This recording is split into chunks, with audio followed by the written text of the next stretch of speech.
জানো তো আমরা এই যে রোজ রোজ কেকের ডেকোরেশনগুলো করি, এই ডেকোরেশনগুলো কিন্তু আমাদেরকে অনেক মাথা ঘামিয়ে বের করতে হয়। এটা বলছি না যে আমরা গুগল, ফেসবুক, ইউটিউব এসব ঘাঁটি না, কিন্তু যদি আমার কথা বলি, আমি যেমন ফেসবুক, ইউটিউব, গুগল সমস্ত কিছুতে সবসময় কেকের ভিডিও, ফটো এসব দেখতেই থাকি। সেখান থেকে কিছু কিছু সেভও করে রাখি। তবে কখনোই সেটা আমি হুবহু কিন্তু নিজের কাজে করি না।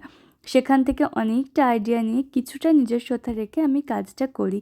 আর অনেক ক্ষেত্রে তো কাস্টমার ডিজাইন দিয়ে দেয়, সেক্ষেত্রে কোনো টেনশন থাকে না। তবে যদি কোনো কাস্টমার এমন ডিমান্ড করে যে হুবহু করতে হবে, একটুও পার্থক্য থাকবে না, সেক্ষেত্রে একটু চাপ থাকে। তবে আমি কাস্টমারকে বলেই দিই যে হুবহু হবে না।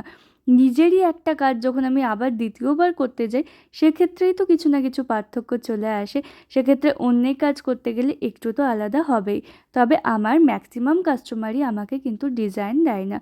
অনেক ক্ষেত্রে নামটা উল্লেখ করে দেয়, ছেলে না মেয়ে, অনেক ক্ষেত্রে বয়সটা উল্লেখ করে দেয়। সেই সমস্ত কথা মাথায় রেখে আমি কাজগুলো করার চেষ্টা করি। কিছুটা গুগল, ফেসবুক, ইউটিউবের হেল্প তো থেকেই থাকে। আজকের কাজেও আমাকে কোনো ডিজাইন বলে দেওয়া ছিল না। সেক্ষেত্রে আমি কি করেছিলাম, যেহেতু আমাকে যার জন্মদিন তার এজটা উল্লেখ করে দেওয়া হয়েছিল, সেই এজটা মাথায় রেখে, যেহেতু সে একটা মেয়ে, সেই সমস্ত কিছু মাথায় রেখে কালার কম্বিনেশন এবং কাজটা ঠিক করলাম। তো কেমন হয়েছে আমার এই কাজটা অবশ্যই তোমরা জানিও।